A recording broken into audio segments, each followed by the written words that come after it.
Bonsoir à tous et soyez les bienvenus sur le plateau de Croire pour vivre, votre nouvelle émission gospel exclusivement sur Canal 7, la chaîne de télévision panafricaine qui voit l'Afrique autrement.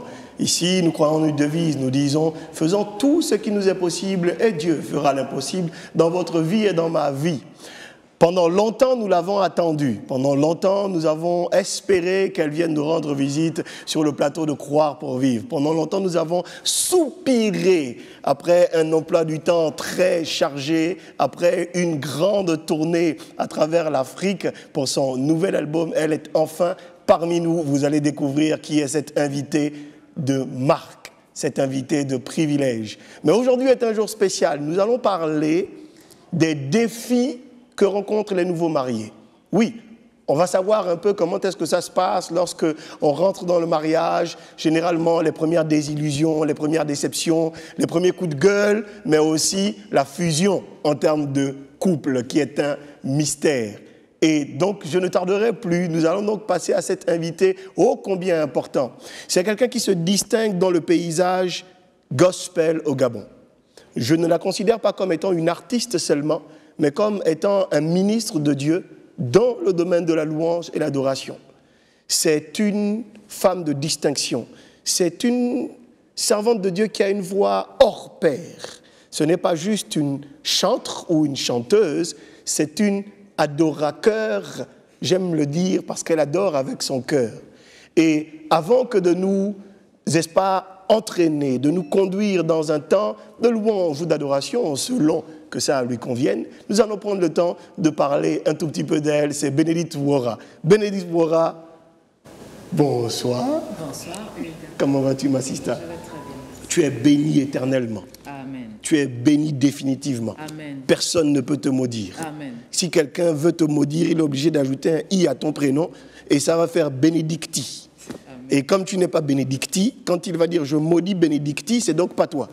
Parce qu'on ne peut pas maudire quelqu'un que Dieu a béni. Amen. Alléluia. Amen. Je te retourne tout cela. Tu es béni pour l'éternité. Le fruit de tes entrailles est béni. Oh Ton travail est Jésus, béni. oh Ton Jésus, ministère est béni. oh Jésus, je reçois. Bénédicte Wora, ça fait très très longtemps que nous t'attendions. Alors, tu reviens d'une tournée. Parle-nous un peu de cette tournée. Tu as sorti un nouvel album que nous avons eu le privilège de connaître dans un premier temps, nous, au Gabon. Et aujourd'hui, tu as fait une tournée et tu reviens de cette tournée qui était belle. On t'a suivi sur Facebook. Ouais. Dis-nous un peu. Alors, Dieu m'a fait grâce donc de sortir un nouvel album, Machia, avec lequel j'ai fait une tournée. J'étais d'abord en Afrique du Sud et puis dernièrement j'ai fait le Cameroun et j'ai fait donc Yaoundé en passant par Douala et après je suis allée à N'Djamena au Tchad. Wow. Un pays, bon, à la limite quand je disais je vais au Tchad, les gens me demandaient mais qu'est-ce que tu vas y faire parce que c'est pas forcément le type de pays où on y va pour aller faire des concerts. Mais c'est ce que j'avais reçu dans mon esprit qu'il fallait que je fasse le Tchad. Donc voilà, là fraîchement, je rentre avec la grâce de Dieu de Yaoundé et de N'Djamena. De Yaoundé et de N'Djamena. Comment vont les frères de N'Djamena et les frères de Yaoundé? Ils vont bien, ils vont bien. Je reviens de là-bas avec la tête pleine de bons souvenirs. Amen. De bons Amen. souvenirs de collectifs des chantres au Cameroun, à Yaoundé, et du chantre uni du Tchad. Vraiment des moments, ils vont bien, ils vont vraiment bien. On a passé des moments magnifiques. Magnifique. Quel est le plus ou encore quelle est la particularité que tu as trouvée chez ces frères, ces bien-aimés du Cameroun et du Tchad? Je veux dire par rapport au Gabon. Est-ce que l'accueil a été excellent dans le sens où ils se sont dit « Waouh, on n'a pas souvent vu beaucoup d'artistes gospel gabonais venir nous rendre visite. Comment est-ce qu'ils t'ont accueilli, toi? Comment est-ce que tu as trouvé leur atmosphère? Est-ce qu'ils étaient chauds, bouillants? Est-ce qu'ils étaient contents de te rencontrer? Quelle a été cette expérience? À Yaoundé, heureusement que j'ai fait la connaissance de chantres, d'artistes gospel. Sinon, je vous assure qu'au bout de 10 jours, j'avais envie de partir, de prendre mon billet de partir. Parce que les hommes de Dieu, beaucoup d'hommes de Dieu que j'ai rencontrés là-bas, je me demandais sur quelle terre est-ce qu'on était. Mais ces chantres-là, de là-bas, ont dit, bon, écoute, nous, on va prendre la chose, on va la prendre pour nous. Tout à fait, et donc, c'est eux qui m'ont, beaucoup parmi eux, qui parlent le canal de Papy Basse, c'est un chantre de là-bas, qui m'a fait rentrer dans des églises, des pasteurs qu'ils connaissaient bien. Et puis un jour, alors qu'ils m'ont invité à une de leurs réunions, une des personnes a demandé, est-ce que vous pensez faire un concert? J'ai dit non, moi je suis là pour faire des tournées dans des églises. Dans les églises, faire connaître... Voilà, je n'ai pas emmené assez d'argent pour pouvoir faire des concerts. Et comme ça, tous les Italiens ont dit, ok, il n'y a pas de problème, nous on va t'organiser un concert. Wow. Donc en quelques semaines, ils m'ont organisé un concert, ils ont tout pris en charge. Et les vidéos, et tout. Et à la fin du concert, ils m'ont offert un dîner dans un restaurant. Wow. En N'Djamena, c'était la même chose. Wow. En N'Djamena, c'est les Chantres Unis du Tchad qui ont tout fait. C'est que moi, j'étais chez moi à la maison et puis me disaient, bon, ce dimanche, tu seras à tel endroit, à tel endroit. Wow. Ils ont aussi organisé des concerts. Vraiment, ça a été une belle leçon de vie. J'ai vu qu'avec eux, on peut être différent, faire des choses différentes. Quand je dis des choses différentes, c'est que ne pas chanter la même chose. Forcément, tout à fait, exactement. Sans vouloir être Hugues TN, sans vouloir être Zita, sans vouloir... Mais dans nos différences, on peut se mettre ensemble pour faire des choses magnifiques à la gloire de Dieu. C'est excellent. Ça a été une très belle leçon de vie. C'est excellent. Et qu'est-ce que tu donnerais comme conseil, on va dire, aux artistes gospel gabonais par rapport au fait que beaucoup ne s'expatrient pas, beaucoup ne partent pas du pays? C'est la peur de l'inconnu. Il faut dire que le pas que tu as fait était quand même un pas de foi. Un pas de foi. Et rien qu'à travers les quelques mots que tu nous transmets, on voit bien que Dieu a frayé le chemin à mesure que tu as posé le pied. Et qu'est-ce que tu dirais, dans un premier temps, à nos frères artistes gospel gabonais pour qu'ils s'expatrient, mais aussi à notre peuple chrétien gabonais par rapport aux artistes étrangers qui, eux aussi, comme tu as été si bien reçu, devraient pouvoir être tout aussi bien reçus lorsqu'ils viennent nous surprendre au niveau du Gabon? Déjà, je peux comprendre la peur des artistes gabonais, en fait. C'est la peur de l'inconnu. Mais l'inconnu doit être là. L'inconnu est là pour qu'il soit découvert, qu'il soit connu. Amen, voilà. Amen. Donc, il faut y aller. Moi, quand j'y vais, je n'avais pas assez d'argent en poche pour y aller. Je vous assure que j'ai dépensé au moins 5 ou 10 fois plus d'argent que j'en ai récolté là-bas. Wow. Mais au moins, quand j'écoute les témoignages des personnes qui venaient à la maison, pour moi, c'était ça le plus important. C'était d'abord de partir. Si tu sens dans ton esprit... si Dieu t'ouvre une porte, c'est vrai qu'il ne faut pas partir parce qu'il faut y aller. Mais si tu sens que ça brûle, il faut y aller. Maintenant, tu peux trouver des personnes qui peuvent te donner 100 francs, 200 et tout ça, mais il faut qu'on aille là-bas parce que les gens, beaucoup ne nous connaissent pas. Tout à fait. Pour la petite histoire, il y a mon clip À tes pieds qui passait à une des chaînes les plus vues, je crois même la chaîne nationale à Yaoundé. Ils ne savaient pas qui était... Vous voyez, c'était écrit Béni Toura, mais ils ne savaient pas. Mais ils ne savaient pas qui c'était. Et ce qui fait que c'est après, lorsque Papy Basse va vers les chaînes pour emmener mes clips, qu'ils se rendent compte qu'il passait mes clips depuis longtemps sans savoir que c'était toi. Voilà, que c'était moi qui étais là. Donc, il faut oser. Notre problème, les Gabonais en général, qu'importe qu'on soit chrétien ou païen, nous avons peur de oser. Les francophones ont souvent peur de oser. Alors que nous devons oser, il faut vraiment qu'on y aille. Et aussi que les Gabonais, en général, soutiennent les leurs. Là, maintenant, je vais sectionner que les chrétiens gabonais soutiennent les leurs. Parce que quand on a vu, c'est pas un coup de gueule, c'est seulement une... Non, c'est une réalité, c'est un constat. Lorsque les autres artistes chantent, viennent de l'étranger, quand ils viennent ici au Gabon, my God, il y a une masse, il y a un mouvement. En dehors du mouvement, c'est que même nos pères qui les font venir, ils sont mis sur un piédestal, waouh. Tout à fait. Et nous, bon, c'est vrai qu'il faut chouchouter. Il faut honorer l'étranger qui nous visite, oui, absolument, absolument. Mais pas au détriment de ton enfant. Tout à fait, des locaux, de ton enfant, tout à fait, des autochtones. Et moi, j'ai vu là-bas, par exemple, quand je passais, il y avait d'autres chantres qui sont venus vraiment m'aider, faire le concert avec moi, mais leur peuple les soutenait. Très bien. Le peuple les soutenait. Donc, il faut qu'on fasse la même chose. Que les nôtres apprennent à nous soutenir. Ce n'est pas normal que nous puissions nous battre là où on a quand même des choses. Tout à fait. Au-delà du don ou du talent, mais Dieu a déposé des choses en nous. Ce n'est pas normal qu'on meure avec les armes à la main, alors qu'on a des personnes, des parents qui sont là, qui peuvent nous aider à aller plus loin. Donc déjà, nous-mêmes, il faut qu'on se batte. Si je viens, par exemple, voir un père, je prends par exemple l'exemple de mon grand frère Patrick qui est dans la salle. Quand je viens voir le grand frère Patrick, que je veux aller en Algérie, tiens, on va dire ça comme ça, mais que je dise au grand frère Patrick, j'ai 50 000 francs, qui comprennent que bon, je me suis quand même battu pour 50 000 francs. Mais c'est pas, je veux aller en Algérie. Tu as combien, Bénédicte? J'ai la foi. Non, ça c'est le mensonge, ça c'est le banditisme. Tout à fait. Il faut déjà avoir quand même quelque chose. Il faut avoir que se battre. Tout à fait. Et puis ça honore Dieu. Ça honore Dieu dans le fait d'avoir déjà quelque chose. Mais Bénédicte, alors, tu vas nous bénir avant de partir. Quel est le titre que tu vas nous partager? Alors, le titre, c'est « Ouvre la porte ». Ouvre la porte. Voilà, j'aimerais parler à quelqu'un ici qui pense que...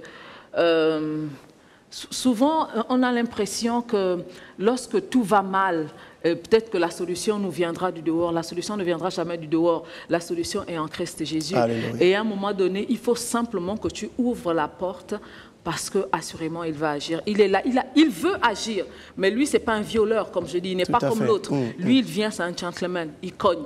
Est-ce que tu ouvriras la porte pour qu'il puisse agir? Bénédicte Ouattara, on va l'apprécier sur agir, mais quand tu veux, Majesté, je t'accompagne juste ici et nous allons prendre le temps d'apprécier, n'est-ce pas, le talent, le don de Dieu qu'est Bénédicte Ouattara.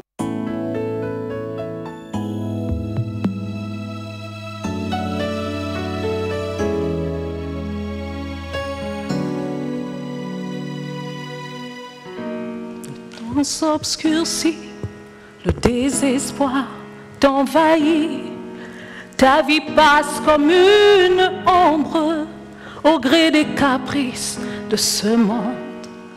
Tu te noies dans des soucis qui chaque jour encombrent ta vie. Tes forces ne t'obéissent plus, tu as tout essayé mais sans fin. Tu es passé du désespoir à la vie, à la fin vite. Tu as pris le train du scandale. Tu ne te soucies plus de la loi. Quand le temps s'obscurcit, tu te perds dans des soucis. Ta vie passe comme une ombre au gré des caprices de ce monde. Tu te noies dans des problèmes qui chaque jour augmentent ta peine. Tes forces ne t'obéissent plus.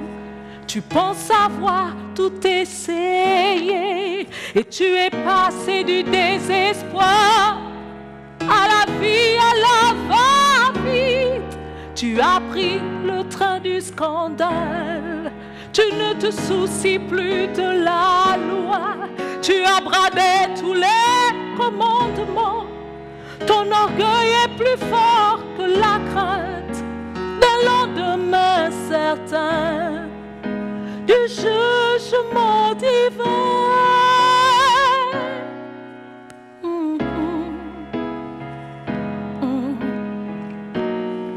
Tu crois que la vie ne t'a pas laissé le choix. Tu penses que le destin se joue de toi et tu te demandes où est Dieu, que fait-il du haut des cieux s'il ne t'a pas oublié. Oh. N'oublie pas que quelle que soit la durée de la nuit, le jour se lève toujours. Quelle que soit la force de la tempête, elle finit toujours par se calmer. Si les lumières se sont éteintes chez toi, et c'est Christ, la lumière qui ne s'éteint jamais, il changera ta situation. il essuiera tes larmes. Laisse-le te saisir, laisse-le te conduire, éclairer ta vie. Il est le plus fidèle des amis. Voici, il frappe à la porte. Ouvre ton cœur. Il veut colorer ta destinée. Ami, ne le laisse pas passer, car le temps ne t'appartient pas et la trompette va sonner. Et le temps est compté. Alors, ouvre la porte de ton cœur. Ouvre la porte de ton cœur, mon ami, ouvre. Yeah. Ouvre la porte de ton cœur. Il veut souper avec toi.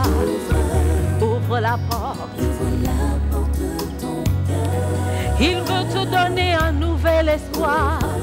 Ouvre la porte. Ouvre la porte de ton cœur. Il veut changer tes échecs en victoire. Ouvre la porte. Ouvre la porte de ton cœur. Il s'est donné sur la croix pour toi. Ouvre la porte. Ouvre la porte de ton cœur. Mon ami, ouvre à tout foulet. Ouvre la porte. Ouvre la porte. Ouvre la porte. Yeah. Ouvre la porte de ton cœur. Il veut changer tes échecs en victoire. Ouvre la porte. Ouvre la porte. Ouvre la porte de ton cœur. Jésus frappe à ta porte. Ouvre, ouvre, ouvre. Il veut te prendre par la main, te faire asseoir à la table d'écran. Ouvre la porte. Ouvre la porte de ton cœur. Yeah. Pour toi, il a des projets de paix, des projets de joie, des projets pleins d'amour. Il veut te restaurer, restaurer ta vie. Mais ouvre la porte de ton cœur. Ouvre la porte.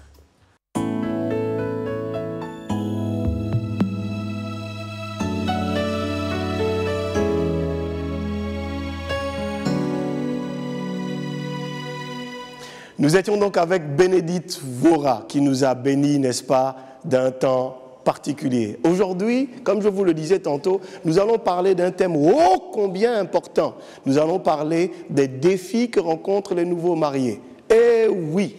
Et ces personnes que nous allons recevoir maintenant, aujourd'hui, sont des personnes tout à fait particulières. Ce sont des gens vers lesquels je sais me tourner lorsque je suis dans des défis. Parce que ils se distinguent en tant que père, ils se distinguent en tant qu'aîné, ils se distinguent en tant qu'amis, ils se distinguent en tant que frères. Et c'est extrêmement rare de nos jours lorsqu'on a des hommes de Dieu qui sont en même temps hommes de Dieu, mais qui par la grâce de Dieu réussissent à être à la fois toutes ces personnes pour un individu. C'est la preuve de leur humilité, c'est la preuve de leur amour, c'est la preuve aussi de leur service au Dieu Tout-Puissant. Aujourd'hui, il est une chose importante à retenir, c'est que nous allons donc parler de ces défis. Nous allons leur poser des questions comme ça pour savoir comment ça a été concernant leur propre vie lorsqu'ils ont commencé à être dans le mariage. On va chercher à savoir comme ça, bon, comment est-ce que ça s'est passé, quels étaient les premiers jets de chaussures, qui a jeté la babouche en premier, ou encore quel est finalement l'oncle là qui venait fatiguer la maison. Non, le plus important à retenir, c'est que nous allons avoir un grand moment. Et ce n'est autre qu'avec le révérend docteur Patrick Obam et Michel, son épouse, et le révérend pasteur Malcolm Olago et son épouse Mireille. Ce sera juste ici. Coucou, comment allez-vous? Ça va bien. J'aurais fait un groove du style. Allez, je la refais ce truc-là, qu'on le fasse bien. Yo, pasteur. Comment vas-tu? Rien. Tranquille, pasteur. Tranquille. Majesté, je fais la bise. Hein, pour rester dans les normes. Maman Mimi, mes respects, majesté. Tonton Pat, vous sensei. Je t'embrasse, papa. Alléluia.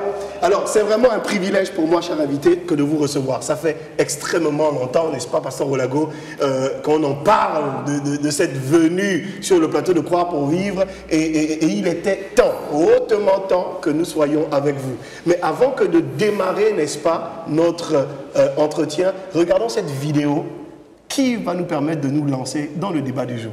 Ok. Je suis à la recherche de mon fils. Il est descendu à l'accueil, il cherche encore un lieu qui serait libre. Vous savez, Candice, c'est peut-être un mal pour un bien. Il faut parfois savoir interpréter les signes que la vie nous envoie. Donc, si vous aimez autant mon fils que vous le prétendez, allez faire vos valises et rendez-lui sa liberté. Je préfère arrêter cette discussion immédiatement, Madame Loretta. Parce que si je disais ce que j'ai sur le cœur, l'une comme l'autre, nous le regretterions. Oh, pour une fois, vous avez raison. L'une comme l'autre, nous le regretterions.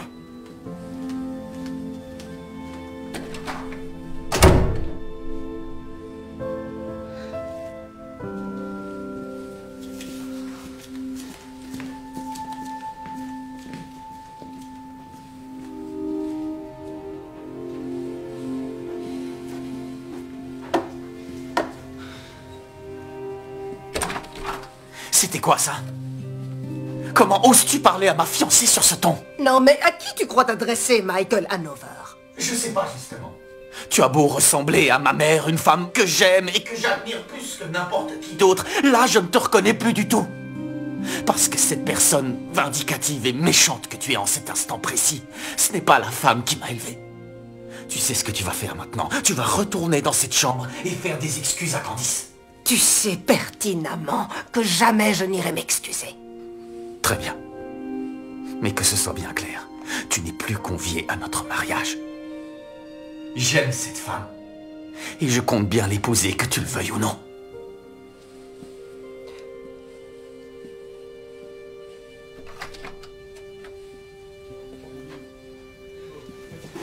Il fallait que ça sorte. C'est vrai. Et mon cœur, je te respecte et je t'aime encore plus pour avoir tenu à me défendre. Mais je ne peux pas t'épouser, Michael. Pas dans ces conditions.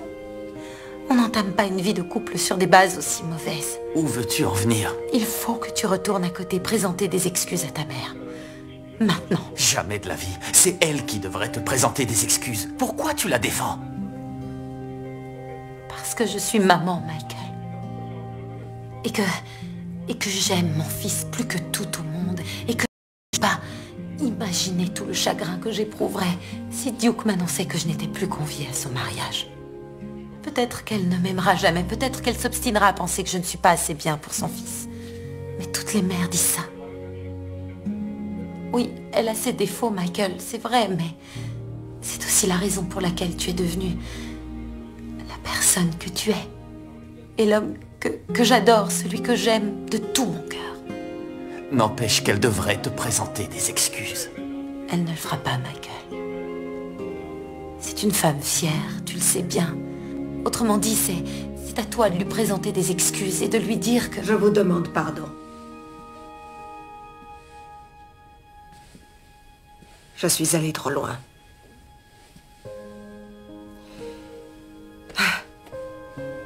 Vous avez raison, Candice. J'ai toujours cru que vous n'étiez pas assez bien pour lui. Jusqu'à aujourd'hui. Toutes mes excuses. Approchez. C'est Mimi. N'est-ce pas? Ouais. N'est-ce pas que c'était beau ça? Très bon. Dites-nous un peu, docteur Michel, vous vous souvenez lors de votre dernier passage, on avait parlé de cette jeune demoiselle cette dame qui s'était mariée avec un choix qui n'était pas le sien. qui était celui des membres de sa famille. Et lorsqu'on regarde cette vidéo, on est tenté de se poser la question de savoir quelle devrait être la limite de l'autorité des parents dans le choix du conjoint. Jusqu'où devraient aller les parents? Est-ce que les parents ont ce droit que d'influencer leurs enfants, que d'être toujours présents? Là, par exemple, on a juste vu un extrait, mais par exemple, dans une autre partie, on voit que le jour de la Saint-Valentin, il est avec une de ses... en tout cas sa fiancée ou sa damoiselle, et pendant qu'il lui dit « bébé, je t'aime », il se retourne juste à côté, il y a « maman, je t'aime aussi ». Alors on se pose la question, les parents qui sont trop présents, quelle devrait être la limite dans le choix du conjoint? Mais en fait, moi je pense qu'il revient aux parents d'accompagner, un peu comme on voit dans cette vidéo-là, d'accompagner un enfant jusqu'à ce moment-là. Mais j'ai beaucoup aimé la partie où la fille, parce qu'à un moment, le garçon dit à sa mère, je suis prête à ce que tu ne sois pas à mon mariage, mais je vais épouser cette fille. Et la fille de reconnaître qu'on ne peut pas commencer un mariage si on n'a pas la bénédiction des parents.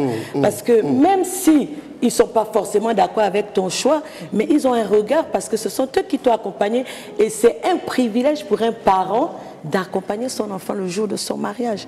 Et si on est exclu parce qu'on ne s'est pas peut-être compris, mais il y a aussi l'attitude de cet enfant qui comprend qu'on ne peut pas le faire. Il faut peut-être les amener à comprendre notre choix.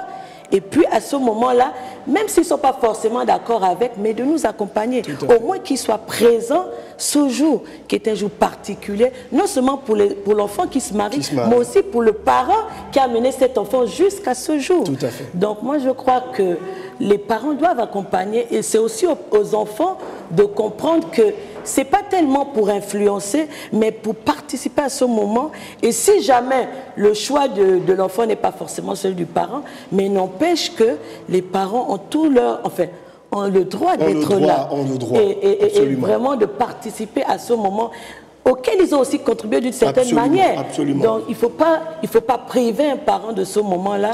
Et c'est important. Même si le choix revient en dernier à celui qui se marie, mais aussi de prendre en compte qu'il faut que les parents soient là et qu'ils accompagnent. Même s'ils ne sont pas forcément d'accord, mais ils accompagnent. Parce que c'est clair qu'on ne va pas forcément, on ne va pas plaire à tout le monde. Tout à fait. On ne va pas vivre avec toute la famille, mais on va vivre avec quelqu'un de particulier. Mais ces parents et les principaux parents, c'est-à-dire le père et la mère, c'est quand même un privilège qu'ils soient là et qu'on arrive à les convaincre au moins pour qu'ils soient là. Est-ce qu'aujourd'hui, Pasteur Mireille, est-ce qu'aujourd'hui, on trouve ce type de jeunes femmes, de jeunes enfants de Dieu qui auraient cette maturité de pouvoir dire au conjoint, écoute, avec maman, ça ne va pas, avec papa, ça ne va pas, réglons-le d'abord. Ça me fait penser un peu à ce passage biblique qui dit « Laisse là ton offrande et va d'abord te réparer avec ton épouse, du moins avec la personne avec qui tu as un grief. » Est-ce qu'aujourd'hui on trouve ce type de sœurs encore dans notre génération aujourd'hui de l'Église? Effectivement, je dirais que la génération présente est une génération, comme dit André Okourède. Elles ont la parole, elles ont la vie des parents, la vie des aînés, mais cette génération ne tient pas compte de ce que leur dit en fait leurs aînés.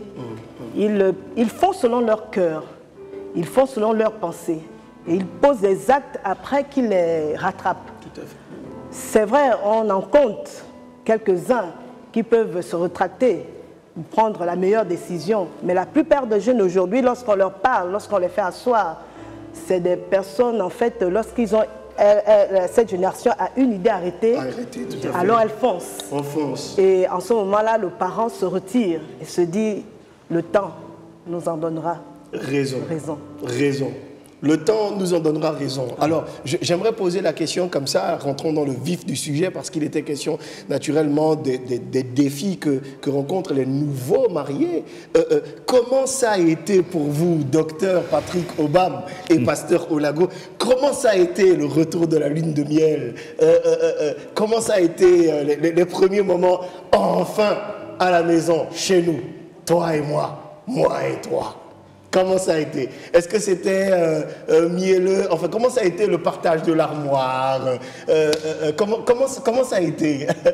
Certainement le repas aussi qui a changé, parce que ce n'est plus le repas de maman, c'est maintenant le repas de la chérie. Comment ça a été, docteur Patrick Obam? J'avoue que ça a été des merveilleux moments. Des merveilleux moments. Nous nous sommes mariés en 1991. Elle avait exactement 21 ans. 21 ans. My God. Et ça fait combien de temps aujourd'hui? 24. Ça fait 24 ans. 24 ans. Oh là là. Que Dieu m'accorde ça. Que Dieu m'accorde ça. Que Dieu m'accorde ça. Je suis dans l'onction. Excusez-moi. Non, ça a été des merveilleux moments. Je me souviens toujours de ces premiers jours après ce qu'on peut appeler la lune de miel. Tout à fait. On a plutôt fait une lune de miel chez nous à la maison. Très bien, très bien. Passer du temps à la maison, à apprendre. Vous savez, dans le couple, il y a souvent l'une des deux personnes qui a un peu plus d'expérience que l'autre, parce qu'elle a passé du temps à lire les livres. Et je me souviens qu'elle lisait beaucoup les livres de Walter Trowbridge. Walter Trowbridge qui était un conseiller conjugal. Donc moi j'étais plutôt l'élève. Magnifique. Le grand docteur Patrick Obam, du coup c'est l'élève. Wow. Donc du coup, comment est-ce qu'il fallait ranger telle chose, comment il fallait s'asseoir à table, comment est-ce qu'il fallait faire ceci, faire cela. J'apprenais, et puis c'était des bons moments. Et puis les premiers repas, c'était des... Il fallait, même si parfois le sel avait dépassé un peu, il fallait faire plaisir. Enfin, oui, c'est bon. Il paraît que quand on met trop de sel, c'est parce qu'on est amoureux. Donc, ça veut dire que l'amour devait être en train de déborder. Pasteur Malcolm, dis-nous un peu. Alors, comment c'était ce temps-là, ce retour à la maison? On est à la maison maintenant. C'est des moments agréables, vraiment des moments agréables après le retour de la lune de miel. Je dirais qu'on avait d'abord l'envie de vivre ensemble. Amen. Cette envie de vivre ensemble. Et puis, le peu d'éducation qu'on a reçu de nos parents nous ont permis, ces premiers jours, de pouvoir apporter chacun sa petite expérience. C'est-à-dire qu'en termes de nourriture, il n'y a pas eu, il n'y a pas eu un problème vraiment particulier, parce que, bon, la mienne, mon épouse, elle était un petit cordon bleu. Un cordon bleu, mais disons-le. J'avoue que la séparation avec, enfin, le fait de ne plus manger la nourriture de ma maman ne m'a pas posé du tout problème. Très bien, c'est excellent. J'ai vraiment apprécié, c'était bien, c'était vraiment, vraiment agréable ces moments, je dirais, de ces premiers jours de mariage. Mais finalement, ces hommes de Dieu-là, c'est compliqué, hein, les prédicateurs. Ils sont là, ils jettent des fleurs à leurs épouses tranquillement. C'était magnifique, c'était mielleux, c'était... Bon, allez, on y va, comme ça. Maman Mireille, c'était quoi le premier conflit? Le tout premier conflit, c'était quand 92. Ce qui a commencé un peu à me retenir, à faire en sorte que je me pose des questions, c'était le fait qu'en fait, il avait beaucoup d'amis. Moi, je sortais d'une grande famille et je ne sortais pas souvent, je n'allais pas dehors. Donc, j'ai vraiment vécu en vase clos avec mes parents, mes frères. Je suis la dernière de 11 gosses. Wow. Donc, après mariage, moi, je voulais l'avoir avec moi. Mais à un moment donné, lui, il était parti. Il est toujours parti. Et ça, vraiment, ça a Il était parti, les amis, en fait. Oui, oui. Les amis. Les amis. Hein, c'était difficile, en fait, pour lui de se contenir, de rester là toute une journée à contempler sa merveilleuse épouse. Il fallait qu'il aille aussi raconter. Hein, Comme tout homme. Comme tout homme. Voilà. Donc, à partir de ce moment, on commence à se poser un peu la question, écoute, tu as épousé tes amis ou bien tu m'as épousé moi? Donc, à partir de ce moment, il y a d'autres choses qui rentrent en compte. Bon, on a une femme et puis on se laisse aller, quoi. C'est pas qu'on te prend pour une bonne au départ, mais on se laisse aller. On se laisse aller. Il ne faisait plus les abdos. On se laisse il ne faisait plus les abdos, il ne prend pas plus pour te montrer que regarde ce bras-là. Voilà. Et il fallait en ce moment-là commencer à recadrer. À recadrer les choses et puis à établir une communication. Tout à fait, tout à fait. Essayer de recadrer les choses au niveau du couple. Vous savez, lorsque ce petit temps de rêve se termine, alors on rentre dans un autre moment et c'est un moment de... Comment je peux dire? De réalité. Voilà. De réalité, du mariage. C'est là où maintenant on dit, oh, tu voulais, non. Tiens maintenant. On apprend à vivre ensemble, on apprend à se découvrir, à se connaître, et là, les conflits... Pasteur Malcolm, elle a dit, le premier problème, c'était les amis. Donc tu aimais trop les Friends. C'est vrai, c'est pas faux. C'était quoi le problème du Friends? C'était quoi? C'est vrai que j'avais beaucoup d'amis. Et puis dans la communauté à laquelle j'appartiens, on avait un groupe de frères avec qui on avait de très bons rapports. Et on passait avant mariage des journées entières. On parlait de Dieu, de la parole, on était dans le service divin et tout. Et puis à un moment donné, je n'avais pas encore perdu, je dirais, ces habitudes-là. Oublions que j'avais une femme à la maison, je pouvais sortir le matin à partir de 10h, 11h et je rentrais pratiquement à 20h, 21h. C'est excellent. Et puis à un moment donné, je me suis rendu compte de son attitude à la maison. Je sentais qu'il y avait des petites tensions et tout. Et j'ai dû vraiment rectifier le tir. Disons que, écoute, tu es marié, tu n'es plus Malcolm qui doit aller à gauche, à droite. Et les choses sont rentrées dans l'ordre. Et quel a été le préalable? Avant de parler du préalable, dans le sens où il y a eu certainement un temps où vous avez dû vous asseoir et en parler. Mais est-ce que toi aussi, de ton côté, il y a des choses où, après la lune de miel, tu as constaté que, bon, là, quand même, elle en fait un peu trop. Mais comme par exemple, le fait que quand tu rentres, voilà, elle te fasse un peu trop de remarques sur tes amis. Comment tu as géré tout ça? Déjà, quelles étaient-elles? Et puis, comment tu as géré tout ça? Déjà, au départ, elle est très casanière jusqu'à présent. C'est vrai, comme elle disait tout à l'heure, elle ne sort pas, elle est issue d'une grande famille. Elle ne sortait pas beaucoup, toujours avec ses frères et ses sœurs. Et quand elle arrive, elle épouse un homme qui aime vraiment la liberté, qui aime s'évader et tout. Et au départ, c'était vraiment ces conflits qu'on avait. Et elle est très introvertie. C'est-à-dire, j'arrivais, en termes de communication, c'était difficile. Difficile, tout à fait. Parce que ça veut dire qu'elle gardait tout dedans d'elle et puis tu ne savais pas qu'est-ce qu'elle voulait à la fin. Exact. Alors, il a fallu beaucoup de communication, de dialogue, afin de pouvoir ouvrir cette boîte de Pandore et vraiment pouvoir, je dirais, s'emboîter. D'accord. Et j'imagine qu'il y a eu après des moments où vous êtes donc parlé, vous êtes accordé. Mais est-ce que dans ces débuts-là, il y a eu un besoin d'aide extérieure ou est-ce que vous avez pu le régler, le solutionner directement entre vous? Où il y a eu besoin d'aide? Est-ce qu'il y a eu besoin d'un frère, intervention d'un frère, d'un pasteur, de quelqu'un autour de vous? Parce que certes, elle a parlé du fait que les amis étaient des problèmes, un moment, mais les amis aussi souvent sont des sources de solutions. Tout à fait. Je voudrais, en fait, la grâce que nous avons eue notre génération dans les années 80, c'est que nous nous sommes mariés très jeunes. Moi j'avais 25 ans, 26 ans, elle avait 23 ans. Et on a 23 ans de mariage le 1er août 92. Wow. Et j'ai pas envie, donne-moi ça. Reçois. Je suis pas gentil. 23 ans de mariage.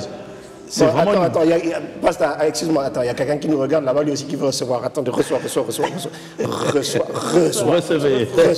Reçois. Alléluia. Et c'est vraiment une grâce. C'est-à-dire que c'est prétentieux de dire qu'on s'est fait tout seul. Ce serait prétentieux de le dire. Mais on a appris, on a fait nos classes dans le mariage. On a lu des livres, mais on n'a pas eu des conseillers, je dirais, des conseillers matrimoniaux qui nous ont orientés pour la réussite de notre mariage.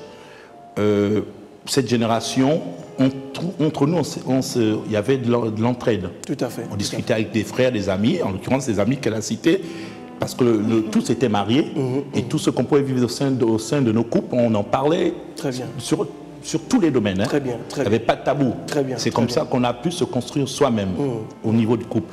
Et je me rappelle, un de mes oncles, je crois 10 ans après notre mariage, il est venu, il m'a dit un jour, mais toi, je ne comprends pas, comment tu fais pour vivre avec ta femme? J'ai dit, pourquoi? Il dit, mais je n'ai jamais entendu qu'il y ait une réunion de famille vous concernant. Vous êtes jeune, mais quand vous en sortez? Je crois que c'est la parole de Dieu. Amen. Je crois que la crainte de Dieu et le désir de vouloir vivre ensemble. Parce qu'on a réalisé plus jeune que c'était un engagement qu'on prenait, il était sacré et on n'avait pas le droit de s'amuser avec.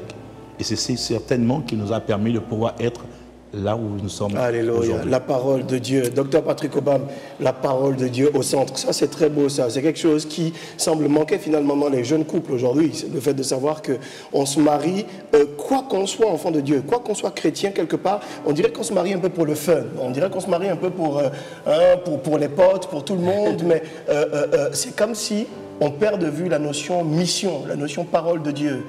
De votre côté, comment ça a été? Quelles ont été les premières plaintes? Quelles ont été les... Allez, je vais laisser le docteur Patrick Obam nous dire, allez, c'était quoi le problème de maman, même si elle était parfaite? J'avoue que c'était son extrême rigueur. Elle était pour moi, en fait, très rigoureuse.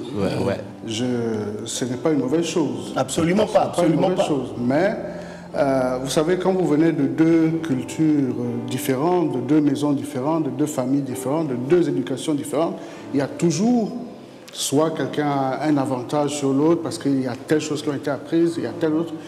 Et quand vous venez dans le mariage avec des déficits, ça cause des soucis.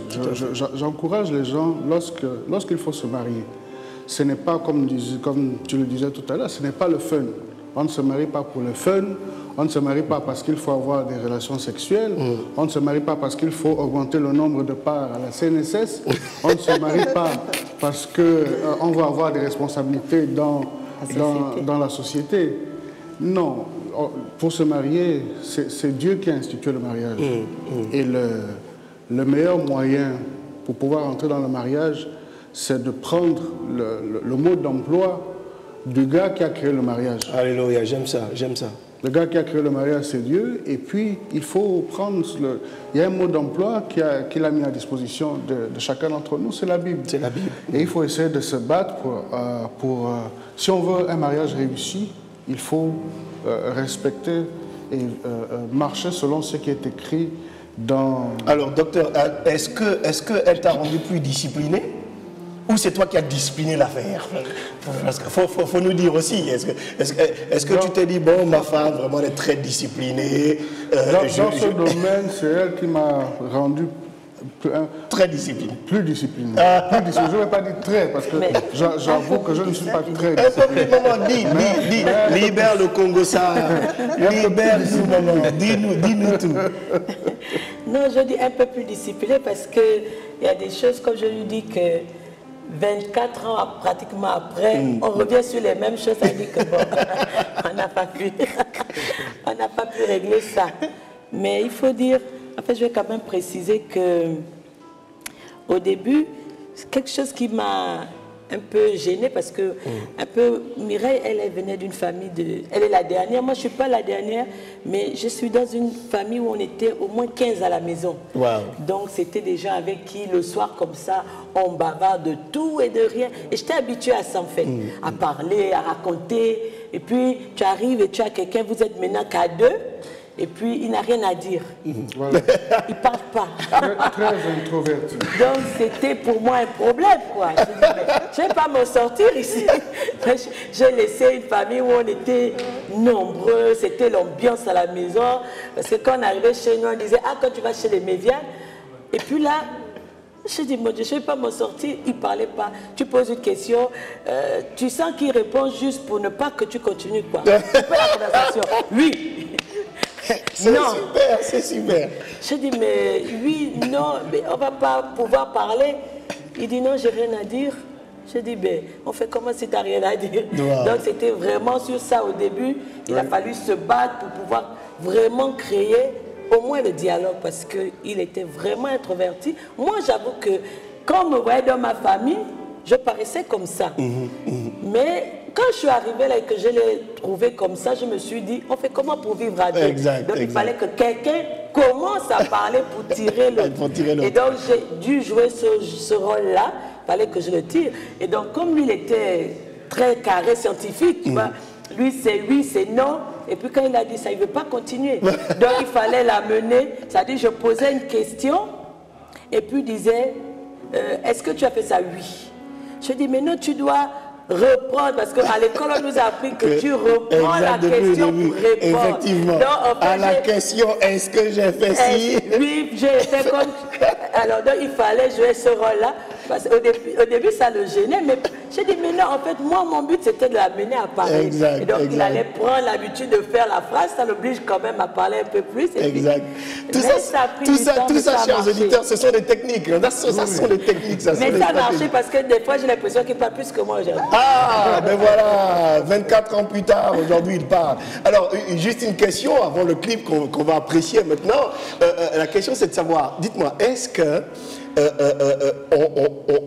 on peut dire que les opposés vont bien ensemble? Parce qu'on parle quand même de deux tempéraments très opposés. On a quelqu'un qui est introverti avec quelqu'un d'extraverti.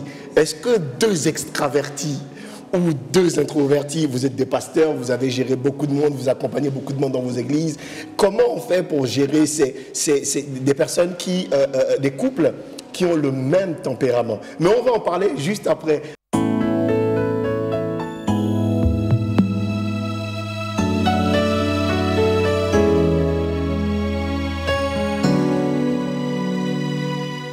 Nous sommes de retour sur le plateau de Croire pour vivre, votre nouvelle émission Gospel exclusivement sur Canal 7.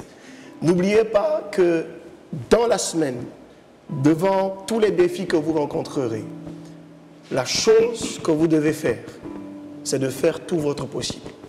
Et Dieu fera l'impossible si vous mettez votre foi en lui.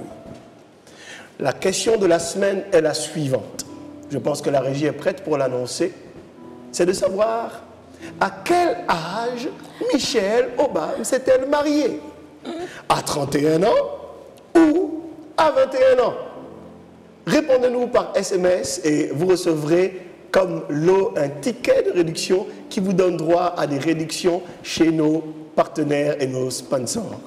Alors, je suis avec mes invités prestigieux et j'ai toujours ce titillement, cette frustration en termes du temps qui nous est imparti, qui vole trop vite.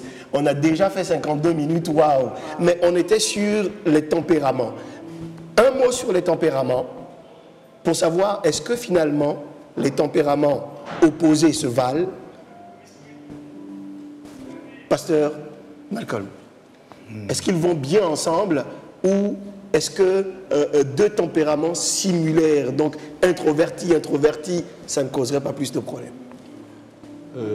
Si tu me permets, Hugues, je m'avais laissé cette question au docteur. Au docteur, il a reçu une formation concernant les tempéraments, l'incompatibilité ou la compatibilité des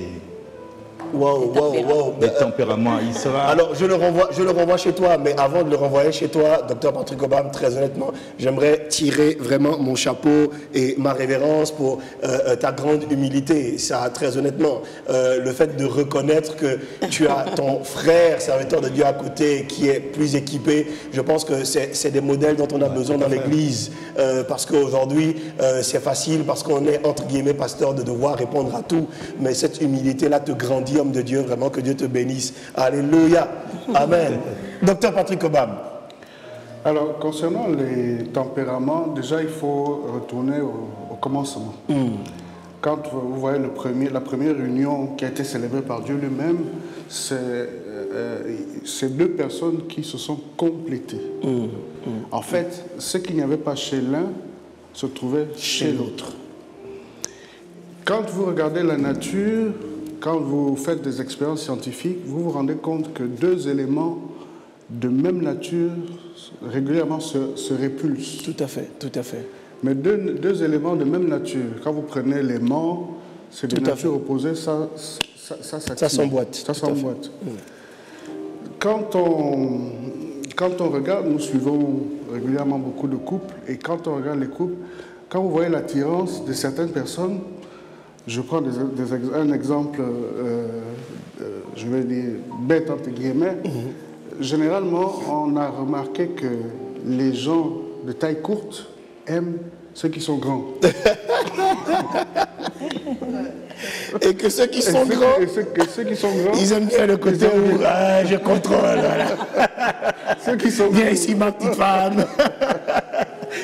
En fait, c'est pour dire que quand on fait l'étude des tempéraments, on se rend compte que souvent, ce sont des gens qui sont des tempéraments opposés qui arrivent facilement à s'emboîter. Mais des gens de même tempérament peuvent se mettre ensemble et à ce moment-là, il y a un travail qui se fait. Il y a quelqu'un, l'une des personnes va forcément changer pour pouvoir prendre le côté complémentaire. Tout à fait, de l'autre. Il faut se rendre compte que lorsque Dieu met en place un mariage, c'est pour que ces personnes se complètent. Tout à fait.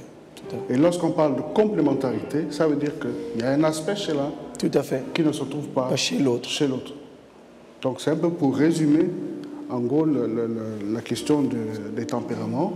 Et là, comme ça, rien que sur ce premier volet, parce que très honnêtement, je vous le dis, je souhaiterais qu'on aille encore plus loin dans une seconde émission où on parlerait de la problématique de l'argent, parce que les quelques internautes qui nous écrivent sur ce thème mettent toujours en avant le fait qu'il y a un problème d'argent, il y a un problème d'argent, l'argent divise les couples, l'argent crée beaucoup de problèmes, et je pense que ce serait bien que la prochaine fois, on ait l'opportunité d'aller un peu plus en profondeur là-dessus. Mais pour clôturer cette première partie, est-ce qu'il y aurait une parole particulière, et je laisserai, allez, on va dire du côté du pasteur Malcolm, je vais laisser le mot aux dames, comme ça, la prochaine fois, ce seront les hommes qui concluront.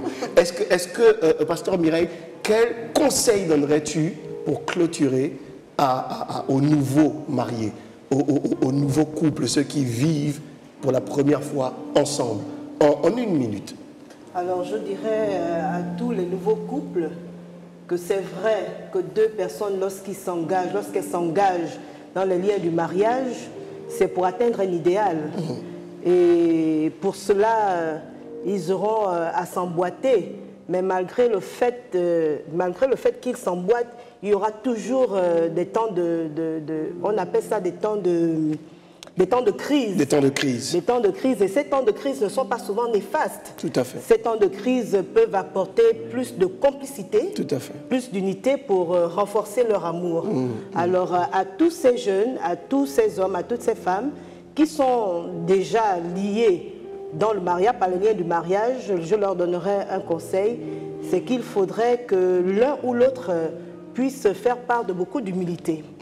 Beaucoup d'humilité, et de deux, que l'une des deux personnes puisse s'armer de courage afin de s'ouvrir et de faire appel aux aînés ou à quelqu'un qui a déjà vécu une situation qui a de l'expérience. Oui, qui a de l'expérience. Donc, de ne pas se retracter et surtout de ne pas se dire c'est toi le problème et non moi. Tout à fait. Parce que c'est ce qui arrive le plus souvent. C'est ce qui arrive le plus souvent. Voilà.